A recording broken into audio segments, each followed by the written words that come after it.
আসসালামু আলাইকুম। আজকে আপনাদের মাঝে নিয়ে এসেছি একটি ভিডিও পাতাকপি ভাজি। প্রথমে পাতাকপিটা সিদ্ধ করে নেব। কাঁচামরিচ দিয়েছি, সামান্য পরিমাণ লবণ, একটু হলুদের গুঁড়া, কালারটা ভালো আসার জন্য দিয়েছি। তারপরে একটু ভাপিয়ে নিব।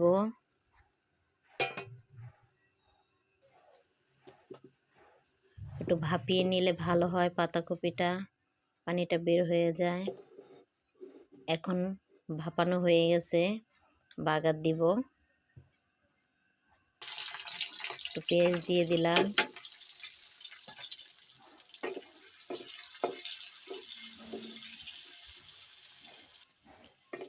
পেঁয়াজটা হালকা লাল করে বাদামি কালার করে এখন পাতাকপিটা দিয়ে দিব।